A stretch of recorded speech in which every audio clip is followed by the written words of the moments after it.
नमस्कार, मैं Ravindra Kumar, lecturer political science, government senior secondary school Jatlana, जिला यमुनानगर। कक्षा 11वीं की राजनीतिक विज्ञान की पाठ्य पुस्तक है भारत का संविधान, सिद्धांत और व्यवहार। इसी पाठ्य पुस्तक का अध्याय 5 और अध्याय का नाम है विधायिका, लेजिस्लेचर। इस अध्याय का भाग 1 आज आपके सामने है। भाग 1 में हम जिन विषयों की चर्चा करेंगे वो होंगे सरकार के अंग जानने के साथ साथ हम सरकार के बारे में भी आपको बताएंगे। हमें संसद क्यों चाहिए, इसके बारे में भी विस्तार से चर्चा की जाएगी। और भारत में जो संसद के सदन है उसमें से आज हम सिर्फ लोकसभा के बारे में आपको बताएंगे। और लोकसभा में भी हमारा जो विषय होगा वो सीमित होगा। उसमें लोकसभा के सदस्य संख्या, लोकसभा का कार्यकाल, लोकसभा के अध्यक्ष और उपाध्यक्ष के बारे में बताएंगे।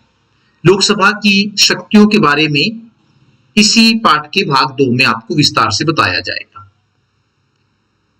तो सबसे पहले प्रश्न पैदा होता है कि सरकार किसे कहते हैं। साधारण शब्दों में हम कह सकते हैं कि सरकार उस व्यवस्था का नाम है जो किसी देश का शासन चलाती है। उस व्यवस्था का नाम है जो किसी देश का शासन चलाती है। शासन चलाने का काम सरकार के 3 अंगों द्वारा किया जाता है। और ये 3 अंग कौन कौन से हैं? तो सरकार के हम 3 अंग होते हैं जो शासन चलाने का काम करते हैं। उसमें पहला आता है विधान पालिका, दूसरे पर अगर हम बात करें तो कार्यपालिका, और तीसरा है न्यायपालिका। दुनिया के किसी भी देश में सरकार का रूप चाहे कोई भी क्यों ना हो, लेकिन वास्तव में सरकार के 3 ही अंग होते हैं, विधान पालिका, कार्यपालिका और न्यायपालिका। तो यहां पर हम इन तीनों अंगों के बारे में पहले विस्तार से जानेंगे। उसमें सरकार का पहला अंग है विधान पालिका। इस अंग का मुख्य काम कानून बनाना है। यानी कि जो सरकार का पहला अंग विधान पालिका है उसका काम देश के नागरिकों के लिए कानून बनाना है। अलग अलग देशों में इसे अलग अलग नामों से पुकारा जाता है। जैसे अगर हम भारत की बात करें तो भारत में विधान पालिका को संसद कहते हैं। संसद भवन का दृश्य आप अपनी स्क्रीन पर देख रहे हैं। इसी प्रकार अगर अमेरिका की बात करें तो अमेरिका में विधान पालिका को कांग्रेस कहते हैं, जबकि हमारे यहाँ पर कांग्रेस एक पार्टी का नाम है। तो कांग्रेस भवन का चित्र आप देख रहे हैं। इसी प्रकार यदि इंग्लैंड में जाएं तो इंग्लैंड में विधान पालिका को पार्लियामेंट कहते हैं, जिसका चित्र आपकी स्क्रीन पर दिखाई दे रहा है। इस प्रकार सरकार का जो दूसरा अंग है उसको हम कहते हैं कार्यपालिका। इसका काम क्या है? इसका काम कानूनों को लागू करना है। अर्थात विधान पालिका द्वारा जो कानून बनाए गए हैं उन कानूनों को लागू करने का जो काम है वो कार्यपालिका करती है। और इसी प्रकार जो सरकार का तीसरा अंग है वो है न्यायपालिका। इसका काम कानूनों की व्याख्या करना है। विधान पालिका द्वारा जो कानून बनाए गए हैं उनमें कुछ ऐसी धाराएं होती हैं जो समझ से बाहर होती हैं या जिनकी भाषा कठिन होती है। तो ऐसी स्थिति में उन कानूनों की सही व्याख्या करने का काम न्यायपालिका करती है। इस प्रकार जो लोग कानूनों को तोड़ते हैं उन कानून तोड़ने वालों को सजा देने का काम भी सरकार का यही अंग करता है। तो इस प्रकार सरकार के 3 अंग हैं, विधान पालिका, कार्यपालिका और न्यायपालिका। और इन तीनों अंगों के काम भी अलग अलग है।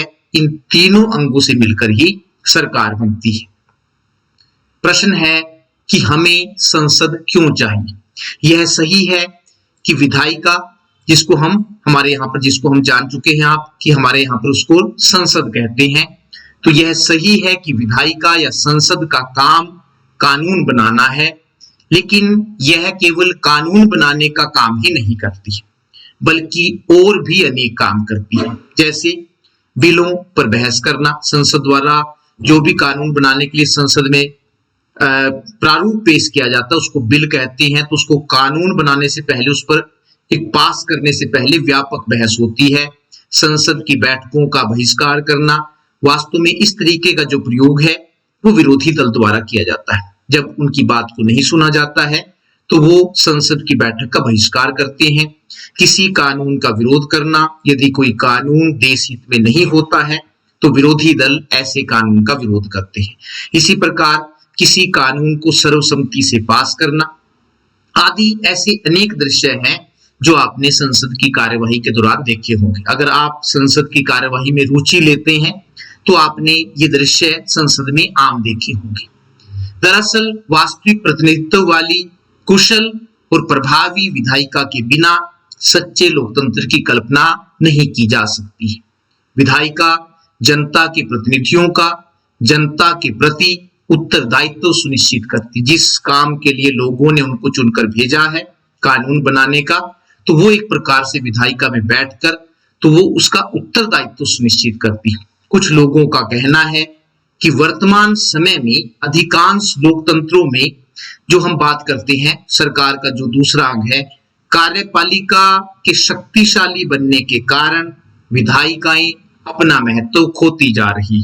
कुछ लोगों का ऐसा मानना है कि जिन देशों में कार्यपालिका शक्तिशाली बन गई है वहां पर विधायिकाएं अपना महत्व खोती जा रही हैं। उदाहरण के लिए भारत में भी मंत्रिमंडल, जिसको हम कैबिनेट कहते हैं, भारत में भी मंत्रिमंडल शक्तिशाली बन गया है। देखने में आया है कि वही नीति निर्माण की पहल करता है और वही शासन का एजेंडा तय करता है। अतः आलोचकों का कहना है कि मंत्रिमंडल ने संसद के महत्व को कम कर दिया है कि क्योंकि वही नीतियां बनाने लग गया है, वही शासन का एजेंडा तय करने लग गया है कि किस तरह से शासन चलेगा, तो ऐसी स्थिति में संसद का महत्व कम हो गया। लेकिन यह बात पूरी तरह से सच नहीं है। भले ही सरकार के पास कितना भी बहुमत क्यों ना हो, भले ही सरकार कितने भी बहुमत से जीतकर क्यों ना आई हो, लेकिन फिर भी उसे संसद का सामना करना ही पड़ता है और संसद में पूछे गए प्रश्नों का जवाब देना ही पड़ता है। सरकार उसे भाग नहीं सकती। संसद में पूछे गए प्रश्नों का जवाब देने में हर सरकार को डर लगता है। इस प्रकार हम कह सकते हैं कि जो संसद है वो वास्तव में वाद विवाद का एक खुला मंच है, जहां पर यदि सरकार द्वारा कोई गलत काम किया जाता है तो विरोधी दल के जो लोग हैं सरकार की सरेआम आलोचना करते हैं। संसद की ताकत को एक उदाहरण द्वारा समझा जा सकता है। 28 फरवरी 2002 में केंद्रीय वित्त मंत्री जसवंत सिंह, उस समय जो वित्त मंत्री थे वो जसवंत सिंह थे। जसवंत सिंह ने बजट प्रस्ताव में यूरिया खाद के 50 किलोग्राम के कट्टे या बैग की कीमत 12 रुपए बढ़ाने का प्रस्ताव रखा। हम बात कर रहे हैं 28 फरवरी 2002 की। तो 12 रुपए की वृद्धि एक बैग में की। इससे खाद के दामों में 5% की वृद्धि हो गई।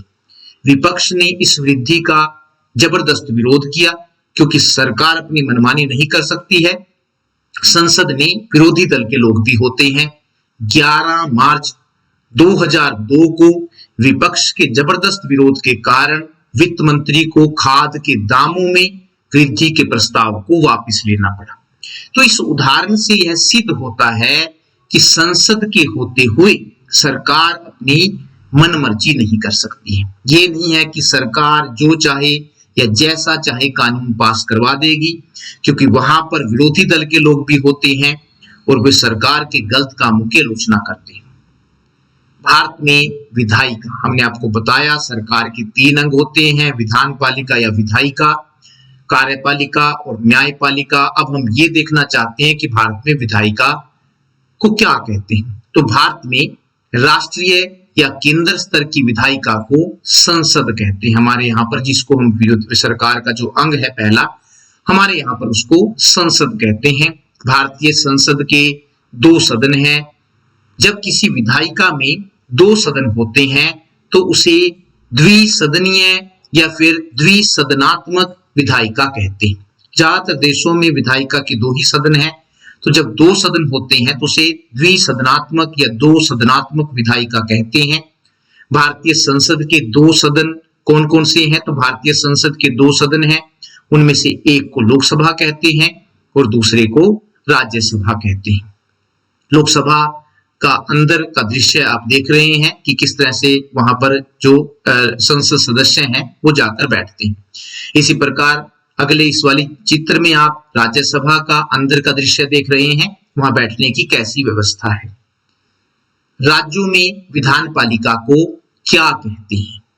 तो जिन देशों में संघात्मक शासन प्रणाली अपनाई गई है वहां संघात्मक शासन प्रणाली की एक महत्वपूर्ण विशेषता होती है दो प्रकार की सरकार, अर्थात वहां केंद्र स्तर पर केंद्र सरकार होती है और राज्य स्तर पर राज्य सरकारें होती हैं।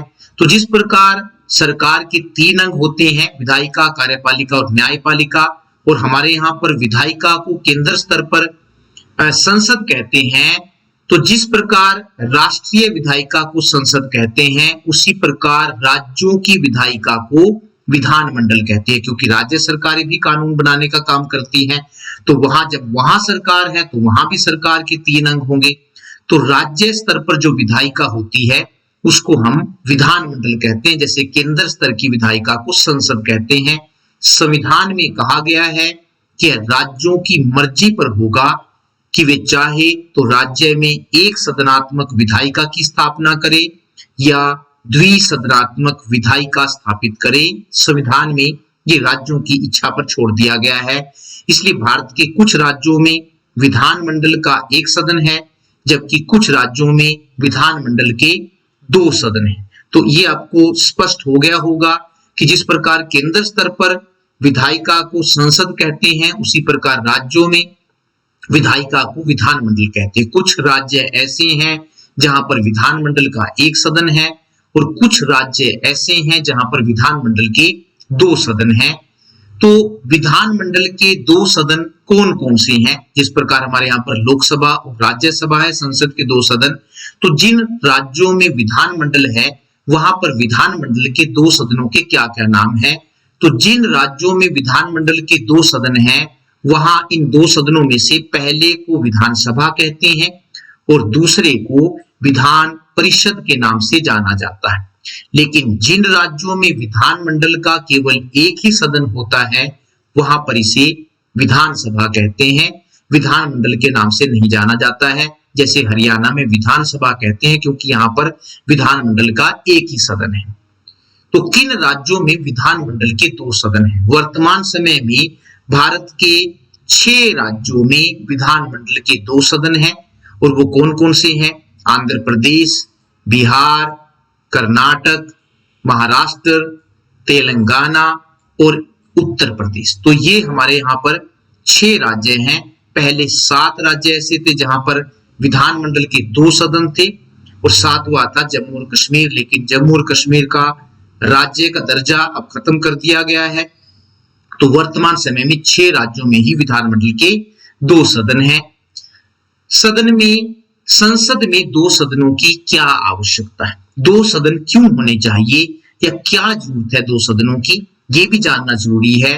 बड़े देश जो प्राय विविधताओं से परिपूर्ण होते हैं, जहां पर धर्म, जाति, भाषा, क्षेत्र के आधार पर अलग अलग विभिन्नताएं पाई जाती हैं, वे अपने लिए राष्ट्रीय स्तर पर दो सदनीय विधान पालिका चाहते हैं, क्योंकि दो सदनात्मक विधान पालिका के द्वारा ही वे अपने समाज के सभी वर्गों और देश के सभी भागों को उचित प्रतिनिधित्व दे सकते हैं। इसलिए बड़ा देश जहां पर बहुत सारी विविधताएं पाई जाती हैं वहां संसद का एक सदनीय होना जरूरी नहीं है, बल्कि संसद का दो सदनीय होना जरूरी है, ताकि सभी लोगों और सभी देश के सभी क्षेत्रों को प्रतिनिधित्व दिया जा सके।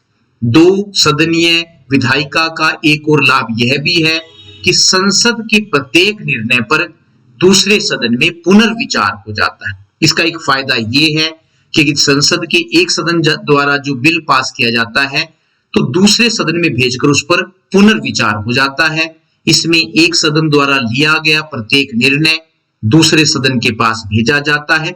इसका लाभ यह होता है कि प्रत्येक विधेयक और नीति पर 2 बार विचार हो जाता है, या दूसरे शब्दों में हम कह सकते हैं कि इससे हर मुद्दे को 2 बार जांचने का मौका मिल जाता है। यदि एक सदन जल्दबाजी में कोई निर्णय ले भी ले तो दूसरे सदन में बहस के दौरान उस पर पुनर्विचार करना संभव हो जाता है।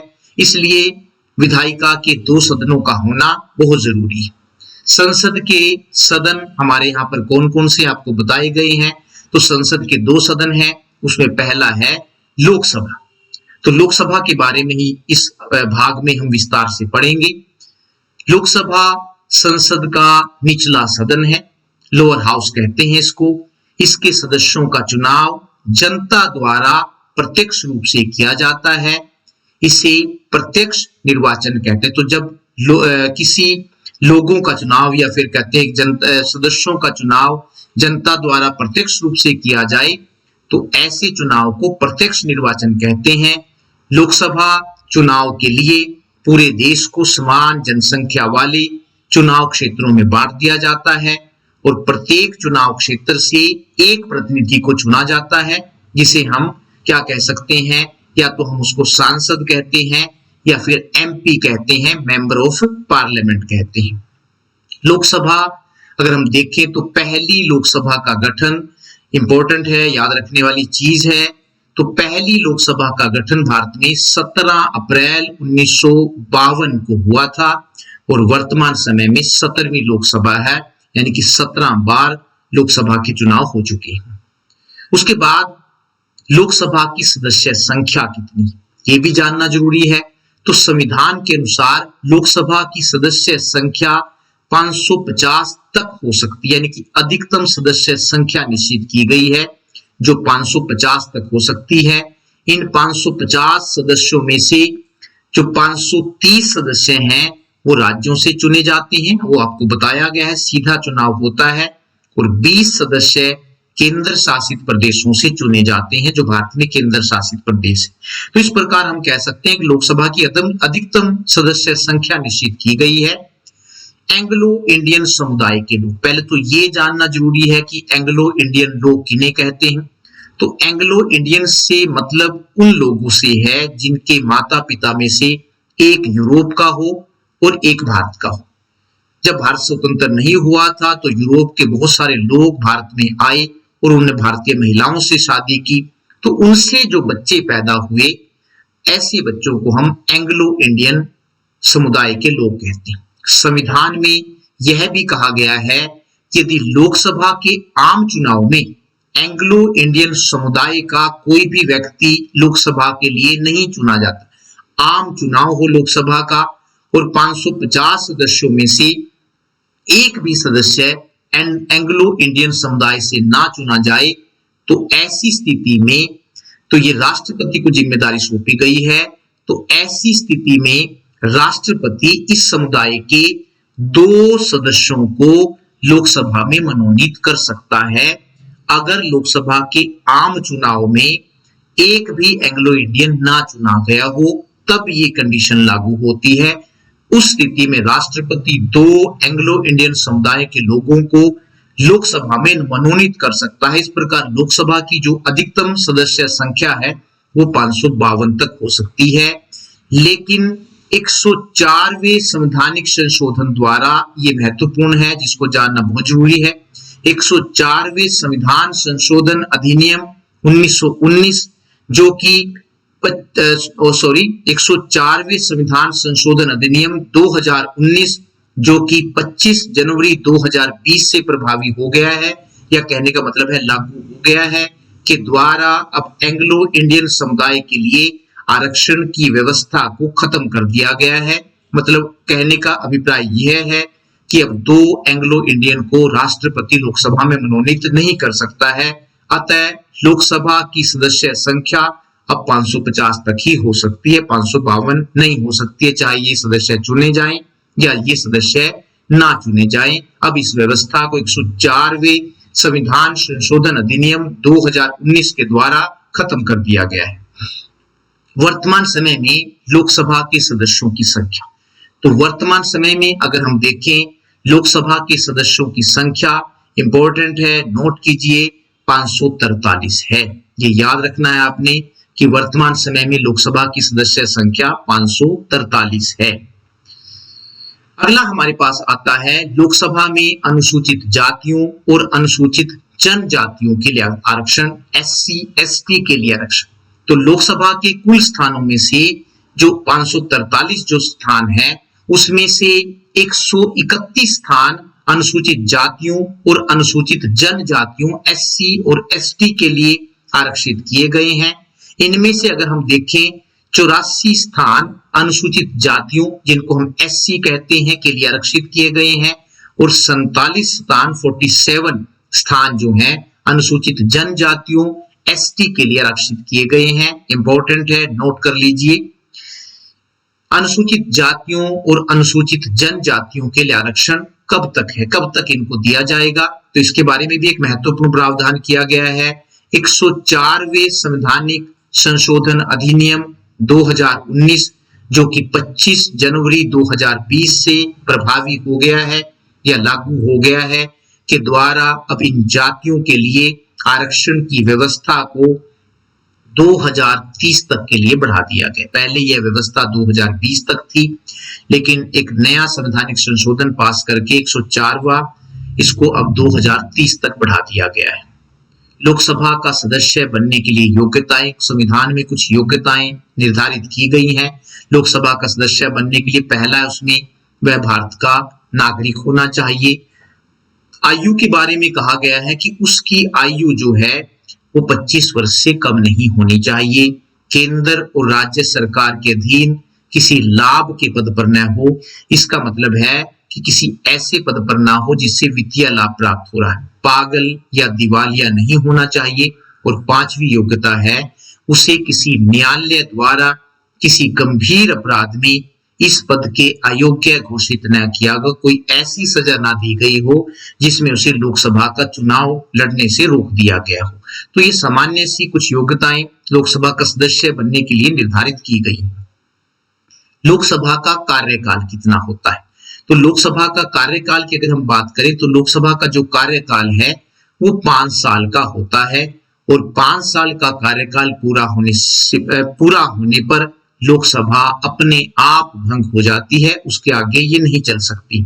इससे पहले भी राष्ट्रपति लोकसभा का कार्यकाल पूरा होने से पहले उसे भंग कर सकता है, लेकिन ऐसा वह केवल प्रधानमंत्री के कहने पर ही कर सकता है। तो इसका मतलब ये हुआ कि वास्तव में राष्ट्रपति अपने आप लोकसभा को भंग नहीं कर सकता है।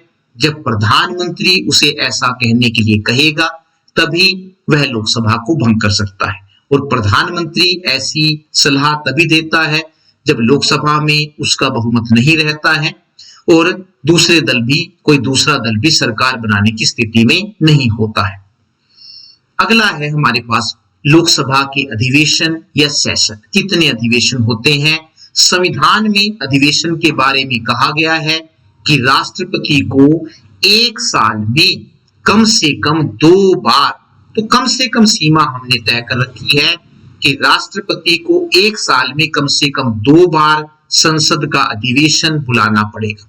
लेकिन शर्त यह है कि पहले अधिवेशन की अंतिम बैठक और दूसरे अधिवेशन की पहली बैठक में 6 महीने से ज्यादा का अंतर नहीं होना चाहिए। इसका मतलब यह है कि यदि राष्ट्रपति ने पहला अधिवेशन फरवरी में बुलाया है तो इसका मतलब ये नहीं है कि दूसरा अधिवेशन वह दिसंबर में बुलाए।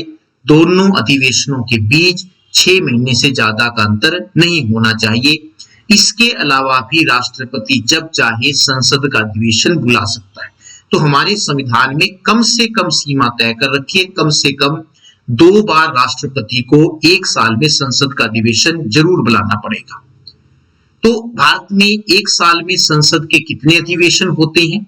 कुछ बच्चों के दिमाग में ये प्रश्न भी। तो भारत में एक साल में संसद के 3 अधिवेशन होते हैं। जो पहला होता है वो उसको हम बजट अधिवेशन कहते हैं, जो फरवरी से मई तक चलता है, ये सबसे लंबा अधिवेशन होता है। दूसरे अधिवेशन को मानसून अधिवेशन का नाम दिया गया है, जो जुलाई से सितंबर तक चलता है। और जो तीसरा अधिवेशन है वो शीतकालीन अधिवेशन के नाम से जाना जाता है, जो नवंबर के मध्य से लेकर या मध्य दिसंबर तक चलता है। ये सबसे छोटा होता है। तो आमतौर पर हमारे भारत में एक साल में संसद के 3 अधिवेशन होते हैं, 3 बैठकें होती हैं। प्रतिदिन लोकसभा की बैठक कब शुरू होती है? जब संसद का अधिवेशन, तो जब संसद का अधिवेशन चल रहा होता है तो उस समय प्रतिदिन लोकसभा की बैठक 11 बजे से लेकर 1 बजे तक और 2 बजे से लेकर 6 बजे तक होती है। जब भी अधिवेशन चल रहा होता है तो बैठक जो है वो 11 बजे से लेकर 1 बजे तक और 2 बजे से लेकर 6 बजे तक होती है। 1 बजे से 2 बजे तक का समय लंच का होता है। 11 से 12 बजे तक का समय जो होता है वो प्रश्न काल कहलाता है। जो पहले वाला घंटा होता है तो वो प्रश्न काल के नाम से उसको जाना जाता है। इस समय संसद सदस्य मंत्रियों से उनके विभागों के बारे में कोई भी प्रश्न पूछ सकते हैं। मंत्रियों के लिए प्रश्नों का उत्तर देना जरूरी होता है। इसी प्रकार 12 बजे से 1 बजे तक का समय शून्य काल कहलाता है, क्योंकि उस समय घड़ी 00 दिखाती है तो उसको हम शून्य काल कहते हैं। इस समय संसद सदस्य किसी भी महत्वपूर्ण मुद्दे को उठा सकते हैं, लेकिन मंत्री को उसका उत्तर देने के लिए बाध्य नहीं किया जा सकता है। तो वो किसी भी ज्वलंत मुद्दे को इस शून्य काल में उठा सकते हैं। गणपूर्ति कोरम जिसको हम कहते हैं कि बैठक कब कितने सदस्य जब उपस्थित होंगे तभी बैठक होगी, तो हम कह सकते हैं कि लोकसभा की बैठक तभी हो सकती है जब कुल सदस्यों का 1/10 भाग बैठक में उपस्थित हो। कुल सदस्य, जैसे मान लीजिए लोकसभा की कुल सदस्य संख्या 543 है, तो 543 का जो 1/10 अगर हम देखें तो वो बैठता है 54। तो इसका मतलब है कि लोकसभा की बैठक तभी होगी जब कम से कम 54 सदस्य बैठक में उपस्थित होंगे। इसका अर्थ यह है कि यदि कुल सदस्यों का 1/10 भाग बैठक में उपस्थित न हो तो लोकसभा की बैठक को स्थगित कर दिया जाता है। उस दिन वो बैठक नहीं होती है। अध्यक्ष और उपाध्यक्ष जो संसद की लोकसभा की कार्यवाही को चलाते हैं, तो कार्यवाही को चलाने के लिए भी 2 अधिकारी होते हैं। उनमें से एक अध्यक्ष और एक उपाध्यक्ष होता है। लोकसभा की बैठकों की अध्यक्षता करने के लिए इसका एक अध्यक्ष, और उसको हम आमतौर पर हमारे भारत में उसको स्पीकर कहते हैं। तो लोकसभा की बैठकों की अध्यक्षता करने के लिए एक स्पीकर या अध्यक्ष होता है और एक उपाध्यक्ष होता है। इन दोनों का चुनाव लोकसभा के सदस्य अपने में से अलग से चुनकर नहीं आते हैं। तो लोकसभा के सदस्य अपने में से किसी एक को अध्यक्ष चुनते हैं और एक को उपाध्यक्ष चुनते हैं।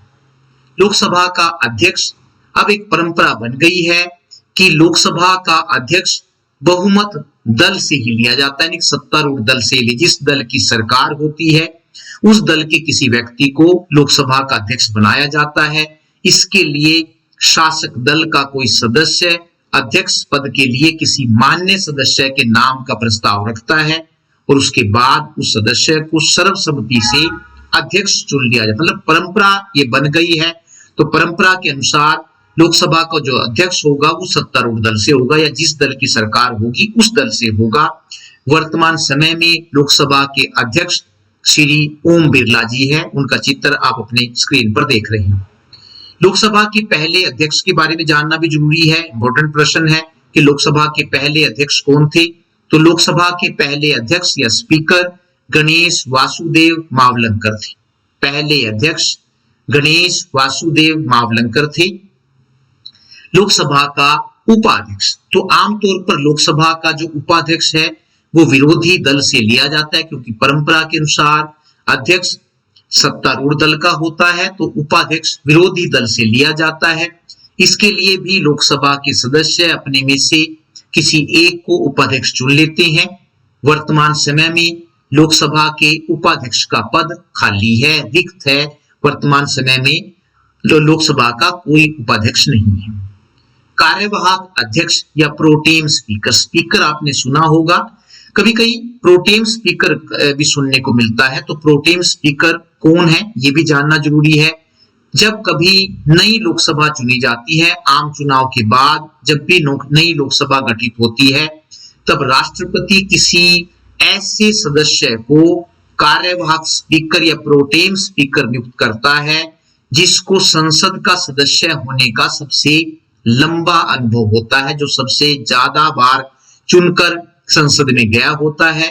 और प्रोटेम स्पीकर का काम क्या है? प्रोटेम स्पीकर का मुख्य काम नए संसद सदस्यों को शपथ दिलाना होता है, क्योंकि जब पहली बार सभी सदस्य चुनकर जाते हैं तो उनको पद और गोपनीयता की शपथ दिलाई जाती है, और जो पद और गोपनीयता की शपथ दिलाने का काम है वो प्रोटेम स्पीकर करता है। लोकसभा के स्पीकर का कार्यकाल कितने समय तक रहता है? तो लोकसभा के स्पीकर का कार्यकाल लोकसभा के कार्यकाल के समान ही, जिस प्रकार लोकसभा का कार्यकाल 5 साल का होता है तो स्पीकर का कार्यकाल भी 5 साल का ही होता है। लोकसभा भंग होने पर स्पीकर तब तक अपने पद पर रहता है जब तक नई लोकसभा अपना नया स्पीकर न चुन ले। तो थोड़ी सी उसको ये छूट दी गई है। त्याग पत्र, अपना त्याग पत्र किसे देता है? तो लोकसभा का स्पीकर जब चाहे अपना त्याग पत्र दे सकता है। अध्यक्ष अपना त्याग पत्र उपाध्यक्ष को देता है और उपाध्यक्ष अपना त्याग पत्र अध्यक्ष को देता है। उसके बाद है लोकसभा अध्यक्ष की कार्य या शक्तियां, करता क्या क्या है। उसमें पहला है वह सदन की बैठकों की अध्यक्षता करता है। जो सबसे पहला उसका काम है वो है सदन की बैठकों की अध्यक्षता करना, बैठकों में अनुशासन को बनाए रखना। इस कार्य को वह बिना किसी पक्षपात के करता है। वह इस बात का निर्णय करता है कि कौन सा बिल किस दिन संसद में पेश किया जाएगा और किस विधेयक पर किस दिन बहस, क्योंकि वो लोकसभा का अध्यक्ष होता है तो ये निर्णय करना उसका काम है कि किस बिल को किस दिन पेश किया जाएगा। तीसरा उसका काम है वह संसद में सदस्यों के बोलने का क्रम निश्चित करता है। हर संसद सदस्य को बोलने का क्रम दिया जाता है जब भी किसी बिल पर बहस होती है, और यदि कोई सदस्य उसकी आज्ञा का पालन न करे तो वह उसे सदन से बाहर जाने को कह सकता है। इसके बाद भी यदि कोई सदस्य न माने तो वह उसे मार्शल होता है, वहां पर जो अनुशासन बनाए रखने का काम है, और यदि कोई संसद सदस्य अध्यक्ष की बात को न माने तो वह मार्शल की मदद से उसे बाहर निकलवा सकता है। कोई बिल धन बिल है या नहीं, इसके बारे में निर्णय लेने का अधिकार अध्यक्ष को होता है। धन बिल, कोई ये धन बिल एक नया शब्द आया है, तो कोई बिल धन बिल है या नहीं इसके बारे में निर्णय लेने का अधिकार अध्यक्ष को होता है, और यदि अध्यक्ष यह प्रमाणित कर दे कि वह धन बिल है तो ऐसी स्थिति में वह बिल केवल लोकसभा में ही पेश किया जा सकता है। इसका मतलब ये है कि जो धन बिल है वो हमेशा लोकसभा में ही पेश किया जाता है, और धन बिल है या नहीं इसका निर्णय भी लोकसभा का अध्यक्ष ही करता है। अब प्रश्न है कि धन बिल किसे कहते हैं? संविधान की धारा 110 में कहा गया है कि ऐसे बिल को धन बिल कहा जाएगा जिसमें क्या क्या होगा, किसी कर को लगाना या हटाना हो, अगर ये वाली कंडीशन हो, या दूसरा भारत की आकस्मिक निधि या फिर संचित निधि से कोई धन निकालना हो, तीसरी कंडीशन है धन उधार लेना हो, और चौथी शर्त है ऐसे खर्चे जिन्हें संचित निधि पर भारित घोषित करना है, कि वो ये तय करना हो कि वे संचित निधि से निकाले जाएंगे। अगर ये शर्तें हैं तो ऐसे बिल को हम धन बिल कहेंगे। पांचवा लोकसभा के स्पीकर का काम है वह विभिन्न बिलों पर वाद विवाद समाप्त होने के बाद अध्यक्ष उन पर मतदान करवाता है और उसका परिणाम घोषित करता है। हर बिल पर सब बहस होने के बाद, वाद विवाद होने के बाद मतदान करवाया जाता है, अर्थात संसद में उपस्थित सदस्यों से ये पूछा जाता है कितने उसके पक्ष में हैं और कितने उसके विपक्ष में हैं, तो उस प्रक्रिया को हम मतदान कहते हैं। तो मतदान करवाना और उसका परिणाम घोषित करना, अर्थात हाँ वाले ज्यादा हैं या ना वाले ज्यादा हैं, यह घोषित करना भी अध्यक्ष का ही काम है। छठा, वह लोकसभा के सदस्यों के अधिकारों और विशेषाधिकारों की रक्षा करता है। यदि कोई व्यक्ति या संस्था सदन के सदस्यों के विशेष अधिकारों का उल्लंघन करे तो स्पीकर उन्हें सुरक्षित रखने के लिए उचित कार्यवाही करता है। संसद सदस्यों को कई प्रकार के विशेषाधिकार मिले हुए हैं, तो लोकसभा सदस्यों के विशेषाधिकार, संसद के सदस्य अपने काम को ठीक प्रकार से कर सके, इसके लिए उन्हें कुछ विशेष अधिकार दिए गए हैं। कैसे? जैसे संसद सदस्यों को सदन में भाषण देने की पूर्ण स्वतंत्रता, मतलब उनको वाक स्वतंत्रता दी गई है, वहां पर वो खुलकर बोल सकते हैं। संसद सदस्य सदन में जो कुछ भी बोलते हैं उसके लिए किसी भी न्यायालय में उनके विरुद्ध कार्यवाही नहीं की जा सकती है कि उन्होंने गलत बोला, तो इसके आधार पर उनके विरुद्ध कहीं भी किसी भी न्यायालय में कार्यवाही नहीं की जा सकती है। इसी प्रकार संसद का अधिवेशन आरंभ होने के 40 दिन पहले और अधिवेशन काल में, जब अधिवेशन चल रहा है, तथा अधिवेशन के समाप्त होने के 40 दिन के बाद तक किसी भी संसद सदस्य को किसी भी दीवानी मुकदमे में बंदी नहीं बनाया जा सकता है, गिरफ्तार नहीं किया जा सकता है। दीवानी मुकदमे में, पैसे के लेन देन के मुकदमे में, उन्हें किसी फौजदारी मुकदमे वे होते हैं जो लड़ाई झगड़े के होते हैं, तो उन्हें किसी फौजदारी मुकदमे में गिरफ्तार किया जा सकता है, लेकिन ऐसी स्थिति में उसकी गिरफ्तारी की सूचना तुरंत सदन के सभापति को देना जरूरी है। तो इस प्रकार के कई विशेषाधिकार संसद सदस्यों को दिए गए। लोकसभा अध्यक्ष के कार्य, अगला 7वां कार्य है, लोकसभा का अध्यक्ष राष्ट्रपति और सदन के बीच कड़ी का काम करता है, दोनों को जोड़ता है। वह सदन में राष्ट्रपति के संदेशों को पढ़कर सुनाता है। 8वां अगला कार्य है, लोकसभा की बैठक तभी हो सकती है जब एक निश्चित संख्या में सदस्य बैठक में उपस्थित हो। ये पीछे हमने बताया है, जिसको हम गणपूर्ति कहते हैं। कम से कम 1/10 सदस्य बैठक में उपस्थित होंगे तभी बैठक होगी। अगर इतने सदस्य उपस्थित नहीं है तो गणपूर्ति न होने की स्थिति में वह सदन की बैठक को स्थगित कर सकता है। इसके अलावा वह सदन में अव्यवस्था होने पर भी सदन की कार्यवाही को स्थगित कर सकता है। जैसे शोर शराबा हो रहा है, सदस्य एक दूसरे की बात नहीं सुन रहे हैं, तो ऐसी स्थिति में भी वो सदन की बैठक को कुछ समय के लिए स्थगित कर सकता है या फिर पूरे दिन के लिए स्थगित कर सकता है। 9वां अध्यक्ष का कार्य है, वह विभिन्न प्रस्तावों को सदन में पेश करने की अनुमति देता है। जब भी किसी सदस्य को कोई प्रस्ताव पेश करना हो, जैसे काम रोको प्रस्ताव, अविश्वास प्रस्ताव या निंदा प्रस्ताव, तो उसे पहले अध्यक्ष की अनुमति लेनी पड़ती है और वही उसको अनुमति देता है। भारत में लोकसभा का अध्यक्ष सत्तारूढ़ दल का होता है, इसलिए देखने में आया है कि उसका व्यवहार दलीय भावना से प्रेरित होता है, यानी कि जिस दल का वो होता है उस दल से वो प्रेरित होता है। वह अपनी शक्तियों का प्रयोग विपक्षी दलों के सदस्यों को चुप करवाने में करता है। इसका परिणाम यह हुआ है कि पिछले कुछ दशकों में संसद की कार्यवाहियों में बाधा उत्पन्न होने लगी है। संसद के अधिवेशनों में शोर शराबा बढ़ने लगा है। अतः यह सुझाव दिया जाता है कि स्पीकर को दलीय भावना से ऊपर उठकर निष्पक्ष तरीके से काम करना चाहिए। भारतीय राजनीति में ऐसे उदाहरण भी देखने को मिले हैं जब स्पीकर पद पर चुने जाने के बाद स्पीकर ने अपने दल की सदस्यता से त्यागपत्र दे दिया था। जैसे 1967 में जब नीलम संजीवा रेड्डी लोकसभा के स्पीकर चुने गए थे तो उन्होंने कांग्रेस दल से अपना त्यागपत्र दे दिया था, लेकिन बाद में इस परंपरा को बनाकर नहीं रखा गया, तो अध्यक्ष की कुछ बातों को लेकर आलोचना भी हुई है। नमस्कार, धन्यवाद।